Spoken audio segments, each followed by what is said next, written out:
아버지는 베트남에서 울지 않았다. 어릴 적부터 아버지는 전쟁 이야기를 거의 꺼내지 않으셨어요.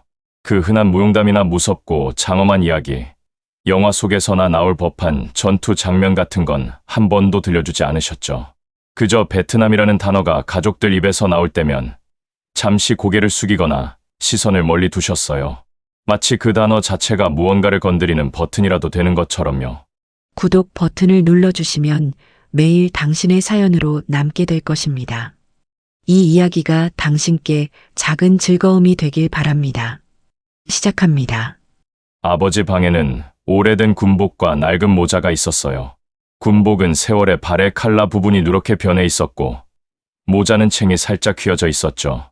어머니는 청소하다가 그걸 꺼내는 걸 유난히 조심하셨고 저는 괜히 궁금해서 한 번쯤 입어보고 싶었지만 아버지 눈치를 보느라 그러지 못했어요. 어린 마음에도 느껴졌어요. 아버지가 그 시절을 떠올리는 건 결코 즐거운 일이 아니라는 거요.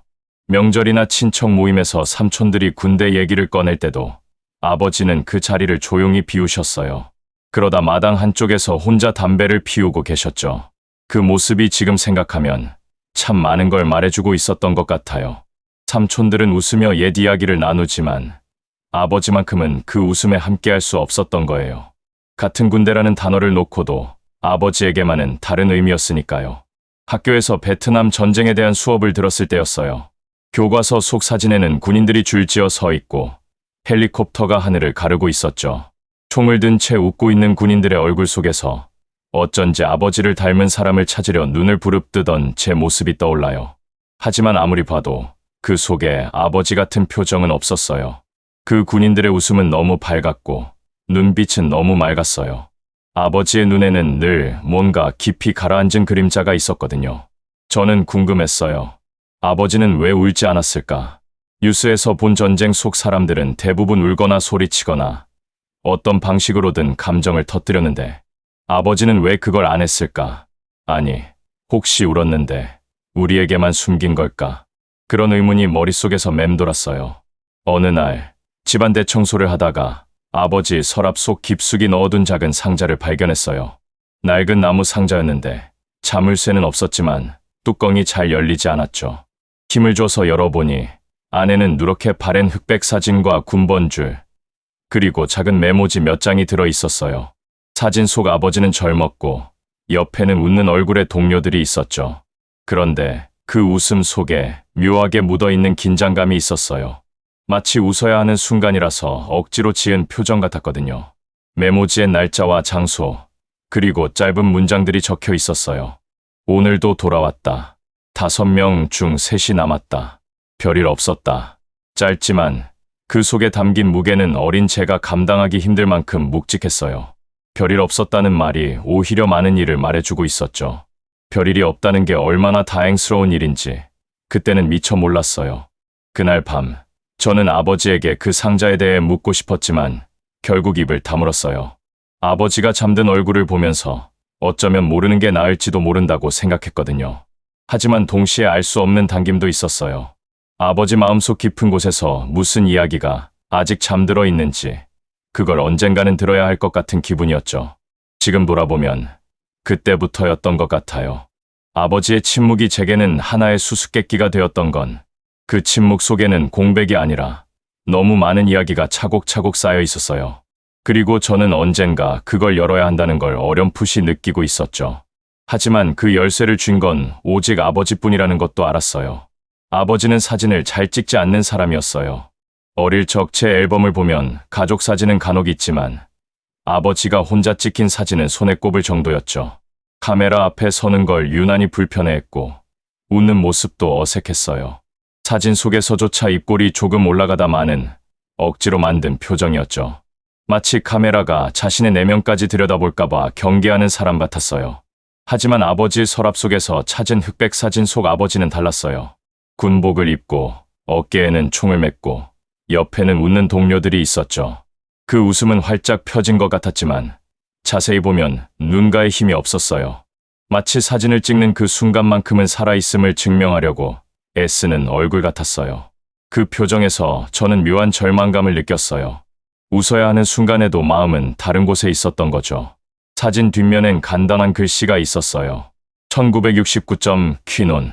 그 한 줄이 사진 속 모든 배경과 공기를 바꿔버렸죠. 퀴논. 그 단어는 교과서 속 지명에서만 보던 이름이었는데 아버지에겐 살아 숨 쉬는 시간과 장소였을 거예요. 그곳에서 어떤 날들이 흘렀는지, 어떤 사람들이 웃었고 또 사라졌는지 사진 한 장이 수백 개의 질문을 제 머릿속에 던져줬어요. 그 무렵 저는 사춘기였고 궁금한 건 참지 못하는 성격이었죠. 그래서 어느 날 저녁 밥을 먹다가 조심스레 물었어요. 아버지, 퀴논이 어디예요? 아버지는 젓가락을 멈추더니 잠시 제 얼굴을 보셨어요. 그리고 밥 한 숟갈을 입에 넣고 천천히 씹은 뒤 이렇게 말했죠. 그냥 바닷가. 그 한마디가 전부였어요. 바다 얘기라면 파도 소리나 모래사장 이야기가 나올 법한데 아버지는 그 어떤 묘사도 덧붙이지 않으셨어요. 그저 바닷가라는 단어로 모든 걸 덮어버리셨죠. 그 대답은 오히려 더 많은 상상을 하게 만들었어요. 그 바닷가는 어떤 색이었을까? 파도 소리는 들렸을까? 아니면 총성과 섞여서 들리지 않았을까? 그곳의 하늘은 푸르렀을까? 아니면 연기에 가려 잿빛이었을까? 저는 그 모든 걸 궁금해하면서도 차마 다시 묻지 못했어요. 아버지의 표정에서 더 이상 묻지 말라는 신호를 잃었거든요. 어머니는 가끔 아버지 대신 몇 마디를 건네셨어요. 내 아버지, 거기서 오래 있었어. 돌아올 때는 많이 말라서 왔지. 그 말 속엔 단순한 체중 이야기가 아니라 뭔가를 잃고 돌아왔다는 뜻이 숨어 있는 것 같았어요. 어머니가 그 뒤로 아무 말도 덧붙이지 않은 걸 보면 그 잃어버린 것이 얼마나 큰지 알고 있었던 거겠죠. 어느 겨울밤 거실에서 TV를 보다가 전쟁 다큐멘터리가 나왔어요. 헬리콥터가 하늘을 가르고 병사들이 진흙탕 속을 달리고 있었죠. 화면 속 한 병사가 땅에 주저앉아 머리를 감싸쥐고 있었는데 그 순간 아버지가 갑자기 TV를 꺼버리셨어요. 이런 거 볼 거 없다. 짧게 말하고는 방으로 들어가 버리셨죠. 그 뒷모습이 유난히 무거워 보였어요. 그때 저는 확실히 알았어요. 아버지는 전쟁을 말하지 않는 게 아니라 전쟁을 살아 숨 쉬는 채로 가지고 있는 사람이었어요. 그것을 꺼내는 순간 지금까지 간신히 유지한 일상이 무너질 걸 알고 있었겠죠. 화면 속 병사의 모습이 그대로 아버지의 과거와 겹쳐졌을 때 아버지는 그 무게를 감당할 수 없었던 거예요. 그래서였을 거예요. 사진 속에서도 대화 속에서도 아버지는 늘 한 걸음 물러나 있었어요. 그 거리는 단순히 말을 아끼는 성격 때문이 아니라 스스로를 지키기 위해 만들어 놓은 경계선 같았죠. 그리고 저는 그 경계선을 넘을 수 없다는 걸 어린 나이에도 본능적으로 알았어요. 아버지의 전쟁은 아직 끝나지 않았고 그 전장에는 아버지 혼자만 들어갈 수 있는 곳이었어요. 아버지는 잠귀가 밝으신 분이었어요. 어머니 말로는 젊을 때부터 조금만 기척이 나도 금세 눈을 떴다고 하더라고요. 저는 어릴 땐 그게 단순한 습관이라고만 생각했어요. 하지만 나중에 알게 됐죠. 그건 습관이 아니라 몸에 새겨진 반응이었다는 거요. 위험을 감지하는 본능이 평생 꺼지지 않은 채로 살고 계셨던 거예요. 밤중에 화장실에 가려고 거실을 지날 때면 안방 문이 살짝 열려 있는 걸 본 적이 여러 번 있었어요. 그 문틈 사이로 어슴푸레한 불빛이 새어나왔죠. 조용히 고개를 들이밀면 아버지가 침대 가장자리에 앉아 담배를 피우고 계셨어요. 불 켜진 방 안에서도 창밖만 바라보며 한 모금씩 천천히 연기를 내뿜고 있었죠. 그때의 표정은 낮에 보던 아버지와는 달랐어요. 말로는 설명하기 힘든 묵직하게 가라앉은 눈빛이었죠. 가끔은 그런 새벽에 낮게 중얼거리는 소리가 들렸어요.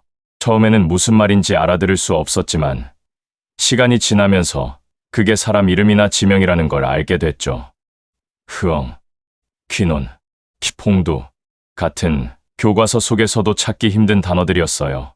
발음에 힘이 들어가는 순간 손끝이 떨리기도 했어요. 그 떨림은 추위 때문이 아니었어요. 기억이 너무 생생해서 몸이 반응하는 거였죠. 아버지는 낮에는 무뚝뚝하지만 집안일엔 부드러운 면이 있었어요. 하지만 쾅 하는 소리에 유독 민감했죠. 냄비 뚜껑이 떨어져도 옆집에서 문을 세게 닫아도 금방 고개를 돌리셨어요. 심장이 쿵 하고 울리는 듯한 표정이 잠깐 지나갔고 그 후에는 괜히 헛기침을 하며 아무렇지 않은 척했죠. 하지만 저는 그 짧은 순간을 놓치지 않았어요. 그 표정에는 과거의 공포가 아직도 살아있었거든요. 어머니는 그런 아버지를 대하는 법을 잘 알고 계셨어요. 큰 소리가 나면 바로 괜찮아요. 아무 일 아니에요 라고 먼저 말했죠. 아버지는 그 말을 들으면 금세 시선을 돌리셨어요. 그 장면이 반복되면서 저는 생각했어요. 아, 이건 오래전부터 있었던 거구나. 어머니도 아버지도 다 아는 거구나. 어머니의 목소리는 아버지를 현실로 돌아오게 하는 닭 같았어요. 한여름에도 아버지는 꼭 문을 닫고 주무셨어요. 창문을 조금 열더라도 커튼은 끝까지 쳤죠. 그 작은 틈으로 바람이 들어오면 꼭 제 쪽으로 방향을 바꾸셨고요. 아버지가 문틈을 신경 쓰는 모습이 처음엔 이해가 되지 않았는데 나중에 알았어요. 그건 바람 때문이 아니라 밖에서 들려오는 소리를 줄이기 위해서였어요. 밤에 들려오는 모든 소리가 아버지에게는 경보였을 거예요. 어느 날은 텔레비전에서 베트남전과 관련된 뉴스가 나왔어요. 화면 속에는 밀림과 강, 그리고 군인들이 나왔죠. 그런데 그 장면을 본 순간 아버지가 갑자기 리모컨을 집어 TV를 꺼버리셨어요. 이런 건 볼 거 없다. 짧게 말하고는 마당으로 나가셨죠. 담배불이 어둠 속에서 반짝이는 걸 보면서 저는 한참 동안 그 뒷모습을 지켜봤어요. 마치 화면 속 장면이 그대로 아버지 눈앞에 다시 펼쳐진 것 같았거든요. 아버지 방 책장에는 낡은 영어 단어장이 하나 있었어요. 거기에는 fire, attack, return 같은 단어들이 빽빽하게 적혀 있었죠. 그리고 그 옆에는 짧은 문장이 가끔 쓰여 있었어요. Don't move, stay low, go home.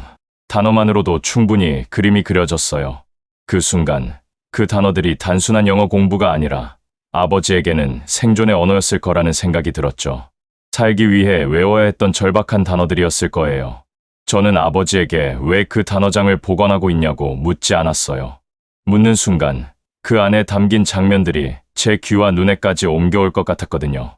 아버지가 그 무게를 평생 지고 사는 걸 보면서 그 일부라도 제 어깨에 얹히면 감당할 수 없을 거란 걸 알았어요. 어린 마음에도 그런 직감이 있었어요. 밤마다 들리던 낮은 중얼거림은 나이가 들면서 점점 줄어들었지만 완전히 사라지진 않았어요. 가끔 새벽에 깨어 거실을 지나면 여전히 창가에 앉아 담배를 피우는 아버지를 볼 수 있었어요. 그 옆에 있는 재떨이는 항상 가득 차 있었죠. 그 담배 연기 속에는 말하지 못한 수많은 이야기가 섞여 있을 것 같았어요. 지금 생각하면 아버지가 밤마다 내뱉던 그 단어들과 담배 연기 속에는 울음이 숨어 있었던 것 같아요. 우리가 보지 못한 곳에서 들리지 않는 방식으로 아버지는 울고 있었던 거예요. 베트남에서 울지 않았다는 건 단지 우리 앞에서 울지 않았다는 뜻일지도 모른다는 걸 그때는 미처 알지 못했죠. 아버지만의 울음이 있었던 거예요. 아버지와 함께 장을 보러 간 건 손에 꼽을 만큼 적었어요. 아버지는 평소에 장보기를 좋아하지 않으셨죠. 사람 많은 시장보다는 집 근처 조용한 구멍가게나 아는 단골집에만 들르셨어요. 그런데 그날은 어머니가 편찮으셔서 저와 아버지가 함께 시장에 가게 됐어요. 처음엔 기뻤어요. 아버지와 단둘이 나들이를 하는 게 얼마나 오랜만인지 모르겠더라고요. 시장은 평소보다 더 시끄러웠어요. 좌판에서 생선 굽는 냄새가 피어오르고 사람들 목소리가 뒤엉켜 있었죠. 저는 그 활기찬 소리가 좋아서 이리저리 기웃거렸어요. 그런데 아버지는 달랐어요. 발걸음이 빠르고 고개를 자주 돌리며 주변을 살피셨어요. 제가 뒤에서 한참 떨어져 걷자 갑자기 발걸음을 멈추고는 바짝 붙어라고 낮게 말했죠. 그 목소리에는 묘한 긴장이 실려 있었어요. 채소 가게 앞을 지나는데 옆집 아주머니가 부르는 소리가 들렸어요. 아버님, 순간 아버지가 몸을 움찔하며 뒤돌으셨어요. 놀란 눈빛이었지만 금세 웃으며 대답했죠. 아, 예. 그 작은 반응 하나에도 저는 이상하리만큼 심장이 두근거렸어요. 아버지가 순간적으로 주변의 모든 소리에 반응하는 모습이 낯설었거든요. 마치 언제든 무슨 일이 일어날 수 있다고 대비하고 있는 사람 같았어요. 집으로 돌아오는 길에 아버지는 두 손이 가득 들린 채 묵묵히 걸었어요. 저는 궁금해서 물었죠. 아버지, 시장이 그렇게 싫어요. 아버지는 잠시 생각하다가 시끄러운 건 싫지 않은데 북적이는 건 좀이라고 말했어요. 그 대답은 절반만 진실 같았어요. 나머지 절반은 아마 말로 꺼내고 싶지 않은 이유였겠죠. 사람이 많은 곳에서는 모든 걸 통제할 수 없으니까요. 어머니는 시장에서 돌아온 우리를 보며 웃으셨지만 아버지가 그날따라 말을 아끼는 걸 눈치챘어요. 저녁을 준비하는 동안 어머니가 슬쩍 제게 물었어요. 시장 갔다 왔는데 무슨 일 있었어? 저는 고개를 저었지만 머릿속에서는 계속 아버지의 시장 속 표정이 떠올랐어요. 그 예민한 반응들이 단순한 성격 때문이 아니라는 걸 알 것 같았거든요. 그날 밤, 저는 잠이 오지 않아 거실에 나왔어요. 불이 꺼진 부엌 쪽에서 작은 소리가 들렸어요. 조심스럽게 다가가 보니 아버지가 혼자 장갑을 끼고 칼을 갈고 있었어요. 그 모습이 이상하리만큼 집중되어 있었어요. 칼날에 비친 불빛 속에서 아버지의 눈은 아주 멀리 있는 무언가를 보고 있는 것 같았어요. 그 손놀림은 능숙했지만 동시에 무언가를 대비하는 듯한 긴장감이 있었어요. 그 장면을 보고 저는 깨달았어요. 아버지는 평범한 일상 속에서도 여전히 전쟁 속에서 살고 있었어요. 사람이 많은 시장은 어쩌면 그의 머릿속에 또 다른 장면을 불러왔을지도 몰라요. 언제 어디서 소리가 날지 모르는 긴장, 익숙하지 않은 사람의 부름에 즉각 반응하는 습관, 손에 쥔 물건을 무의식적으로 무기처럼 다루는 동작, 그 모든 게 아버지의 몸에 깊게 새겨져 있었어요. 어머니는 아버지의 그런 면을 오래전부터 알고 계셨죠. 그래서였는지 아버지가 예민하게 반응하는 상황을 최대한 만들지 않으려 했어요. 큰 소리가 나는 주방 도구는 쓰지 않았고, 문이 세게 닫히지 않도록 고무 패드를 붙였고, TV 볼륨도 늘 낮췄어요. 저는 그런 세심함이 단순한 배려라고만 생각했지만, 지금은 알겠어요. 그건 배려이자 방어였다는 거려. 가끔 아버지가 문득 창밖을 바라볼 때가 있었어요. 그 눈빛은 현재가 아니라 아주 먼 과거를 보고 있는 것 같았어요. 나무 사이를 스치는 바람 소리에도 잠시 멈춰서고 하늘을 가로지르는 비행기 소리에 고개를 들어 오래 따라가곤 했죠. 저는 그때마다 느꼈어요. 아버지는 우리가 사는 이 마을보다 훨씬 멀리 있는 어딘가에서 여전히 살고 있다는 거려. 저는 점점 궁금해졌어요. 그곳에서 아버지는 어떤 사람이었을까? 그 시절 그는 웃었을까? 아니면 하루하루를 버티는 데만 힘을 썼을까? 그리고 무엇보다 그곳에서 울었던 적은 정말로 없었을까? 아버지는 베트남에서 울지 않았다고 했지만 저는 믿지 않았어요. 오히려 그는 수없이 울었을 거라고 생각했어요. 다만 그 울음이 눈물이 아니라 굳게 담은 입술과 말 없는 시선으로만 흘러나왔을 뿐이라는 거려. 아버지가 전화를 오래 받는 모습을 본 건 손에 꼽아요. 집 전화가 울리면 대부분 어머니가 받으셨고 아버지는 전화를 잡아도 길게 통화하지 않으셨죠. 그래, 알았어. 한두 마디 하고는 수화기를 내려놓곤 했어요. 그런데 그날은 달랐어요. 저녁밥을 먹고 설거지를 하던 중 거실 전화가 울렸어요. 어머니가 부엌에 계셔서 제가 받으려 했는데 아버지가 갑자기 다가와 수화기를 낚아채듯 드셨죠. 여보세요? 그 짧은 인사 뒤로 저는 아무 말도 듣지 못했어요. 대신 아버지의 어깨가 미세하게 굳는 걸 봤어요. 한참 동안 아무 말이 오가지 않는 것 같더니 아주 낮고 조심스러운 목소리가 흘러나왔어요. 그래, 나야. 그 뒤로는 마치 벽 너머에서 속삭이는 듯한 억눌린 대화가 이어졌죠. 저는 무슨 내용인지 알아들을 수 없었지만 그 순간 공기가 달라졌다는 건 느낄 수 있었어요. 동철이가 어디 있다고? 아버지의 목소리에서 놀라움과 반가움이 섞여 나왔어요. 그 이름을 처음 들었지만 저는 단번에 알 수 있었어요. 아버지에게 중요한 사람이라는 거려.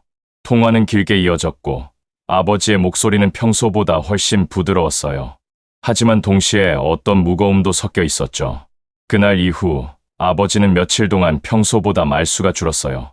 원래도 과묵했지만 이번엔 더 깊은 침묵 속에 갇힌 것 같았죠. 식탁에 앉아도 밥을 먹는 동안 젓가락질만 했고 숟가락이 그릇에 부딪히는 소리가 유난히 크게 들렸어요. 저는 몰래 어머니에게 물었어요. 아버지한테 무슨 일 있어요? 어머니는 잠시 저를 바라보다가 부드럽게 고개를 저었어요. 그냥 옛날 사람이 연락 온 거겠지. 그 옛날 사람이라는 말이 묘하게 오래 귀에 남았어요. 저는 그 말 속에 수많은 가능성이 숨어 있다고 생각했죠. 전우일 수도 있고 그 시절 아버지의 삶에 중요한 의미를 가진 누군가일 수도 있었어요. 하지만 그게 누구든 그 사람의 존재는 아버지에게 과거를 다시 불러일으키는 존재였을 거예요. 며칠 후 아버지가 방에서 낡은 상자를 꺼내는 걸 봤어요. 그 상자는 제가 예전에 호기심에 열어봤던 바로 그 상자였어요. 군번줄과 사진, 짧은 메모지가 들어있던 상자. 아버지는 그걸 책상 위에 올려놓고 한참 동안 뚜껑을 열지 않은 채 손바닥으로만 쓰다듬었어요. 마치 안에 든 물건들이 깨질 수 있는 것처럼 조심스러운 손길이었죠. 저는 문틈으로 그 모습을 보면서 숨을 죽였어요. 아버지가 뚜껑을 열었을 때 안에 있던 사진 한 장을 꺼내 손에 오래 붙잡고 있었어요. 사진 속엔 4명의 젊은 군인들이 있었는데 그 중 한 사람을 유난히 오래 바라보더라고요. 그 표정에서 슬픔과 그리움, 그리고 미안함이 동시에 묻어났어요. 그날 밤, 벽 너머에서 낮은 목소리가 들렸어요. 미안하다. 거기서 같이 못 있어서. 그 목소리는 마치 공중에 흩날리는 먼지처럼 가벼웠지만 동시에 바닥까지 가라앉는 무게를 가지고 있었어요. 저는 그 말을 들으며 알았어요. 아버지가 베트남에서 울지 않았다는 건 전우들이 쓰러진 그 자리에서 눈물을 흘리지 않았다는 뜻일 뿐이라는 거요. 하지만 그 울음은 평생 가슴 속에 묻혀서 밤마다 벽 너머로 새어나오는 거였어요. 아버지는 그 일을 가족에게 끝까지 이야기하지 않았어요. 하지만 저는 점점 알아갔어요. 아버지의 침묵과 짧은 숨, 그리고 어떤 소리에도 예민하게 반응하는 몸짓들이 모두 그 시절과 연결되어 있다는 거요. 그것들은 단순한 버릇이나 성격이 아니라 생존을 위해 몸에 새겨진 흔적들이었어요. 그 후로 저는 벽 너머에서 들려오는 낮은 목소리를 더는 무서워하지 않았어요. 오히려 그 목소리를 들으면 아버지가 여전히 사람을 그리워할 줄 알고 여전히 기억 속에서 누군가를 붙잡고 있다는 걸 느꼈어요. 그건 살아있다는 증거 같았죠.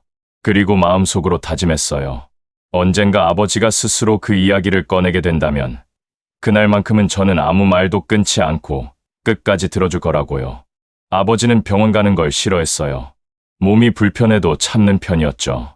감기 기운이 있어도 이 정도는 괜찮아 하면서 그냥 넘어갔어요. 어머니가 병원 예약을 잡아도 당일 아침이면 다 나았어라며 취소하는 경우가 많았죠. 어린 시절엔 그게 그저 고집이라고만 생각했어요. 하지만 나중에야 알았어요. 병원이라는 공간 자체가 아버지에게는 불편한 기억을 불러일으킨다는 거요. 한 번은 손목을 크게 다친 적이 있었어요. 마당에서 나무를 자르다가 톱날이 미끄러져 깊게 베었죠. 피가 꽤 났는데도 아버지는 수건으로 감싸고 그냥 앉아 있었어요. 어머니와 제가 다급하게 병원에 가자고 했지만 아버지는 괜찮다며 고개를 저었어요. 결국 제가 운전해서 끌고 가다시피 모시고 갔죠. 병원 침대에 앉아 봉합을 기다리는 동안 아버지의 눈빛이 계속 문 쪽을 향해 있었어요. 누군가 들어올 때마다 몸이 순간적으로 굳었죠. 의사가 들어와 상처를 살피자 아버지의 손이 미묘하게 떨렸어요. 마취 주사를 놓을 때는 이를 악물고 시선을 피했는데 그 표정이 단순한 통증 때문이 아니라는 걸 저는 알았어요. 다른 사람이 자신의 몸을 만지는 것 자체가 불편했던 거예요. 어머니 말로는 전쟁터에서도 아버지는 상처가 나면 스스로 꿰매는 법을 배웠다고 했어요. 그게 생존의 기본이었대요. 그때 익힌 감각과 긴장이 지금까지도 남아 있었던 거죠. 병원에서 다른 사람에게 몸을 맡기는 건 아버지에게 너무나 낯설고 불편한 일이었을 거예요. 통제할 수 없는 상황에 놓이는 것만큼 무서운 게 없었을 테니까요.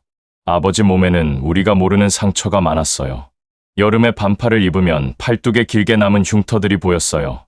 가끔은 목덜미나 어깨에도 거뭇하게 남아있는 흔적이 있었죠. 제가 물어보면 아버지는 늘 별거 아니다 라고만 했어요. 하지만 그 말 속에는 그 얘기는 하지 않겠다는 단단한 벽이 서 있었죠. 그 흉터들은 단순한 상처가 아니라 살아남기 위해 치른 대가의 흔적들이었을 거예요. 겨울이 되면 아버지는 유난히 손가락 관절을 자주 주물렀어요. 찬 데서 오래 있으면 이렇게 된다고 대수롭지 않게 말했지만 그 손가락이 움켜질 때마다 표정이 굳는 걸 저는 놓치지 않았어요. 총을 오래 잡았던 손, 차갑고 습한 기후 속에서 버텼던 손, 그 손에는 여전히 전쟁이 남아 있었어요. 추위가 오면 그 기억까지 함께 되살아났던 거죠. 한 번은 비 오는 날, 아버지가 갑자기 걸음을 멈추고 하늘을 올려다본 적이 있었어요. 굵은 빗줄기가 쏟아지는 소리에 잠시 눈을 감으셨죠. 저는 그 모습이 마치 다른 시간 속에 들어간 사람 같았어요. 나중에 어머니가 그러셨어요. 비 오는 소리, 거기선 총성하고 비슷하게 들릴 때가 많았대. 그래서 지금도 가끔 멈춰 서는 거야.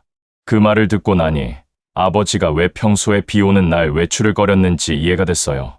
아버지에게 비는 단순한 날씨가 아니라 몸속 깊은 어딘가를 건드리는 소리였던 거예요.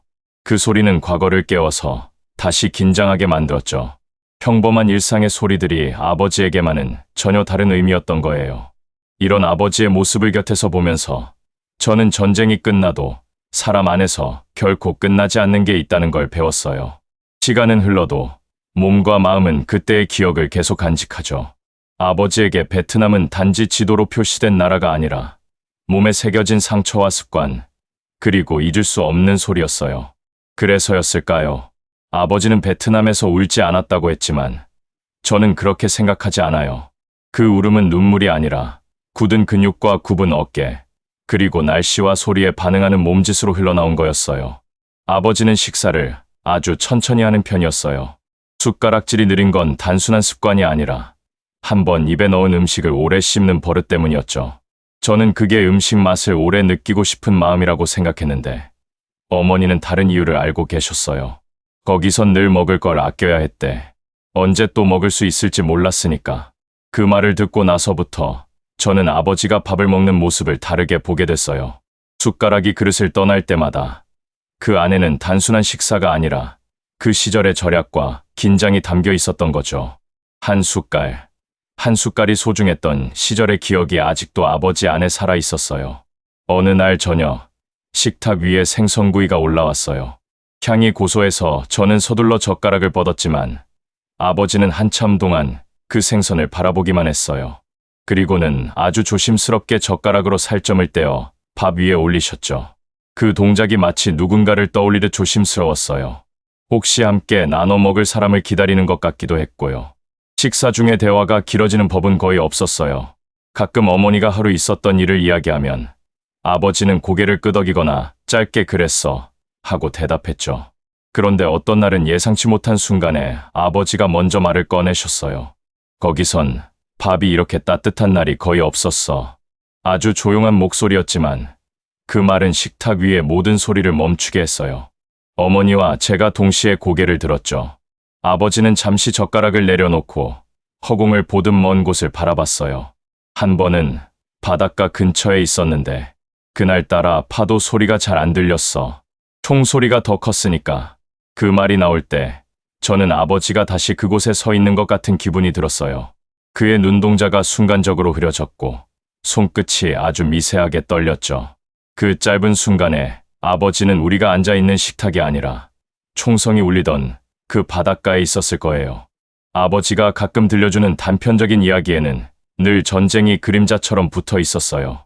그건 무용담이 아니라 아주 일상적인 장면들이었죠. 밤에 자는데 갑자기 개 짖는 소리가 들리면 모두 일어나서 무기를 챙겼어. 비가 오면 흙바닥이 무너져서 거기서 자던 사람들은 전부 다른 데로 옮겨야 했어. 그렇게 짧게 던져진 말들은 대화를 이어가기도 전에 사라졌지만 제 머릿속에서는 오래 맴돌았어요. 그 말들 속에는 하루하루를 버텨냈던 사람들의 모습이 담겨 있었거든요. 잠들 수 없는 밤들, 비에 젖어도 견뎌야 했던 시간들. 그 모든 게 아버지에게는 지나간 과거가 아니라 여전히 생생한 현재였을 거예요. 한 번은 아버지가 식사 도중 물컵을 떨어뜨린 적이 있었어요. 유리컵이 바닥에 부딪히며 쨍 하는 소리를 내자 아버지의 표정이 순간 굳었어요. 그리고 아주 짧게 숨을 멈췄죠. 어머니가 재빨리 조각을 치우며 괜찮아요. 아무것도 아니에요 라고 했을 때 그제야 아버지가 천천히 숨을 내쉬었어요. 저는 그 장면에서 아버지 안에 아직 끝나지 않은 전쟁이 식탁에까지 앉아 있다는 걸 느꼈어요. 전쟁은 끝났지만 아버지의 하루는 여전히 전쟁의 방식으로 흘렀어요. 식사 전에는 반드시 주변을 한번 둘러봤고 식탁 위 물건들의 자리를 늘 일정하게 맞췄어요. 마치 어떤 상황이 닥쳐도 즉시 대응할 수 있도록 준비하는 사람처럼요. 그런 아버지를 보면서 저는 베트남에서 울지 않았다는 말이 무슨 뜻인지 조금씩 알 것 같았어요. 그는 울 대신 살아남는 방법을 몸에 새겼던 거예요. 그리고 그 몸짓과 습관이 평생을 따라다녔죠. 어떤 날은 식사가 끝나고도 아버지가 식탁에 앉아 있는 날이 있었어요. 숟가락과 젓가락을 내려놓고 가만히 앞을 보며 앉아 있었죠.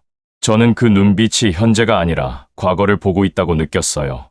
그 시선 속에 담긴 건 아마도 그와 함께 했던 사람들, 그리고 그 자리에 더 이상 없는 얼굴들이었을 거예요. 그럴 때면 저는 괜히 아무 말도 하지 않았어요. 아버지가 마음속에서 누군가와 대화를 나누는 시간을 방해하고 싶지 않았거든요.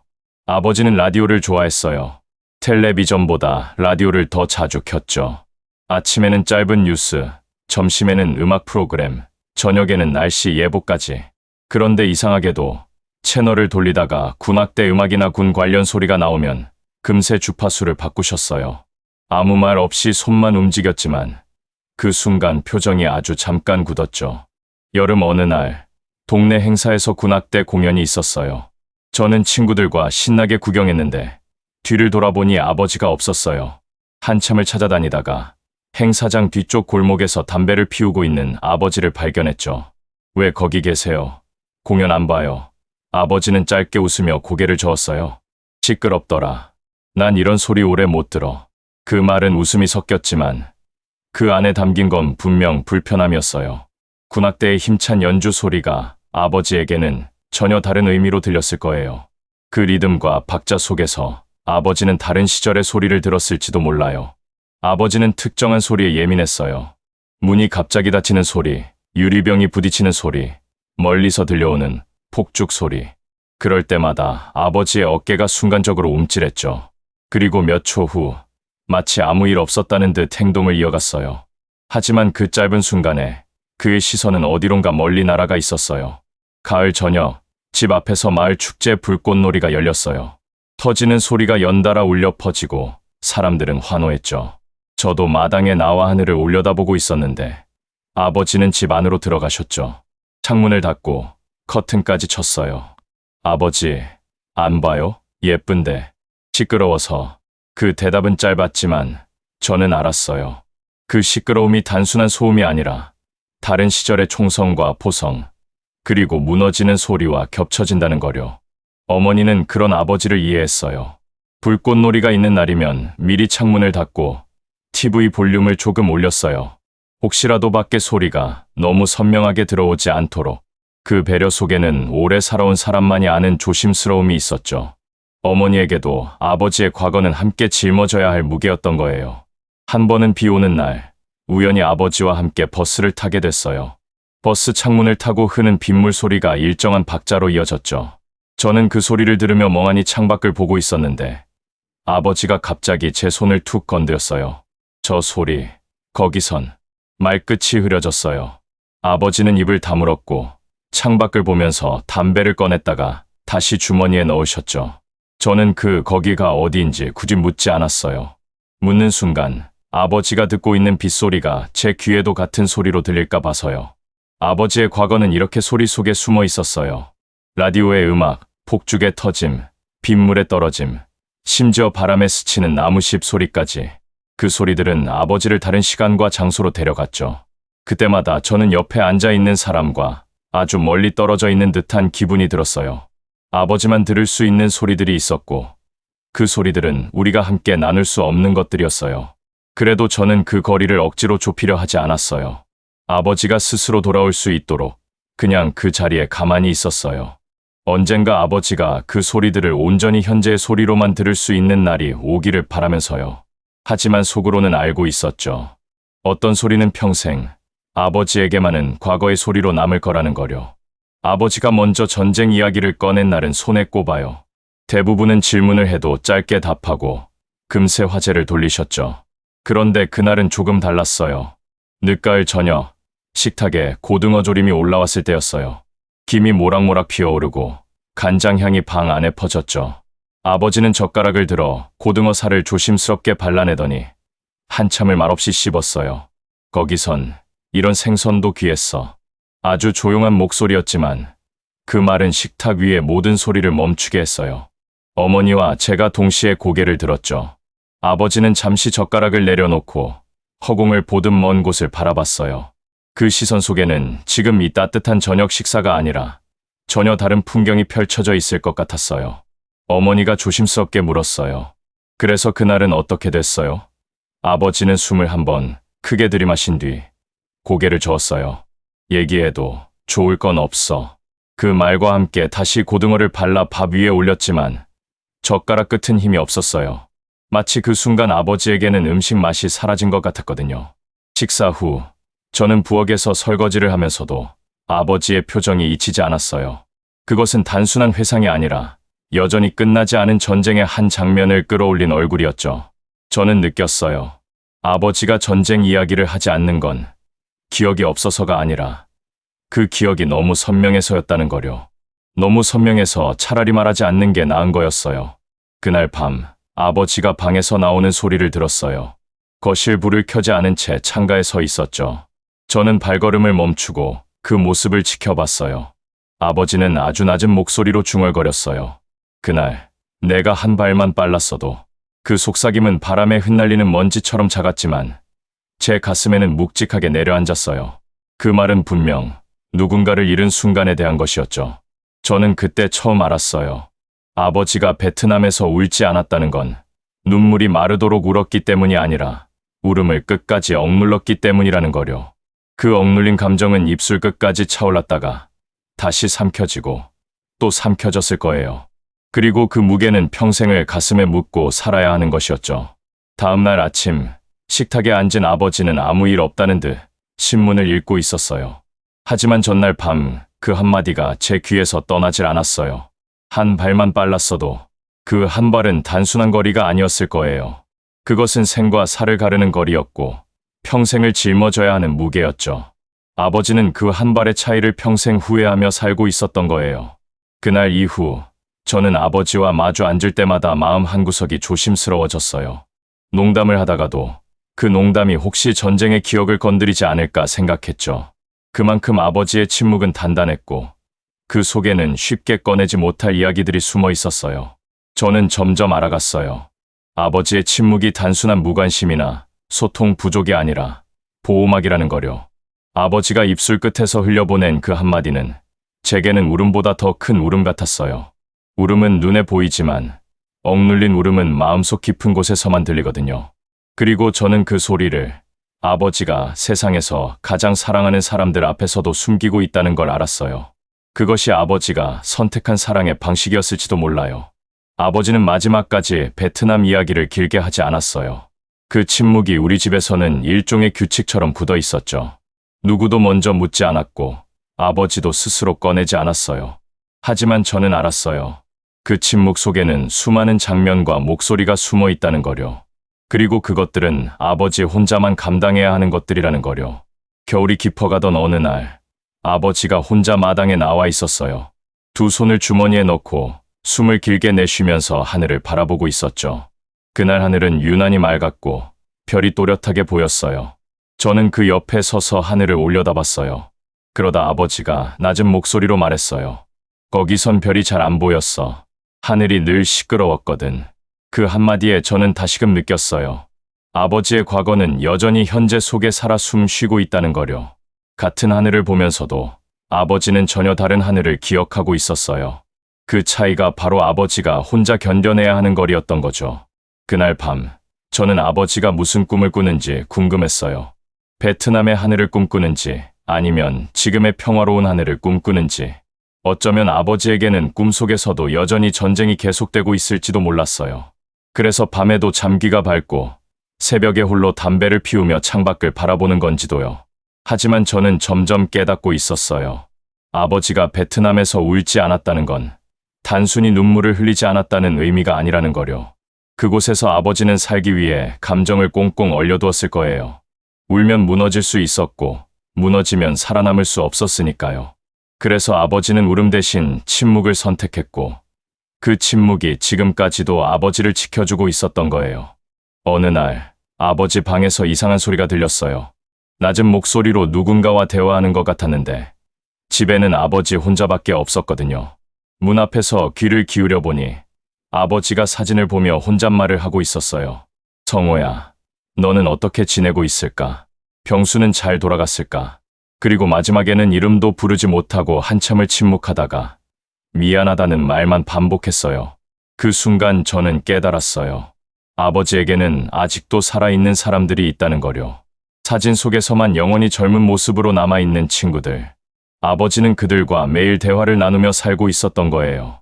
그들에게 안부를 묻고 미안하다고 말하고 그리워한다고 속삭이면서요. 저는 문득 생각했어요. 아버지가 베트남에서 울지 않은 이유가 혹시 그 친구들 때문은 아니었을까? 자신이 울면 함께 있는 동료들까지 무너질 수 있었을 테니까요. 그래서 아버지는 모든 감정을 혼자 삼키고 다른 사람들을 지키려 했을지도 몰라요. 그리고 지금도 그 습관이 남아서 가족 앞에서조차 울지 않는 건지도요.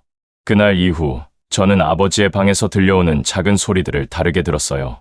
그것들은 혼잣말이 아니라 시간을 초월한 대화였어요. 아버지는 여전히 그들과 함께 살고 있었고 그들의 목소리를 듣고 있었어요. 그리고 그 대화 속에서만은 아버지도 울 수 있었을지도 몰라요. 하지만 저는 그 문을 열고 들어가지 않았어요. 그것은 아버지만의 시간이고 아버지만의 공간이었으니까요. 대신 저는 마음속으로 조용히 인사했어요. 제가 모르는 그 사람들에게, 아버지를 지켜주었던 그 친구들에게 고맙다고요. 아버지는 가끔 저에게 아무 이유 없이 작은 물건들을 건네주곤 했어요. 낡은 손목시계, 오래된 라이터, 그리고 이름이 새겨진 군번줄까지. 처음에는 왜 이런 걸 주는지 이해하지 못했지만 나중에 깨달았어요. 그건 아버지가 울음 대신 남기는 기억의 조각들이었어요. 말로 다 할 수 없는 이야기들을 물건에 담아 제 손에 쥐어주고 있었던 거죠. 어머니는 아버지의 이런 행동을 조용히 받아들였어요. 가끔 제가 물건을 받아오면 그냥 웃으며 잘 간직해 라고만 했어요. 그 말 속에는 이건 단순한 물건이 아니다라는 의미가 담겨 있었죠. 어머니도 아버지의 방식을 이해하고 있었던 거예요. 군번줄을 받은 날, 저는 그 무게가 생각보다 무겁다는 걸 느꼈어요. 단순한 금속 조각이었지만 그 안에는 한 사람의 인생이 담겨 있었어요. 이름과 번호, 그리고 그것을 목에 걸고 살았던 시간들.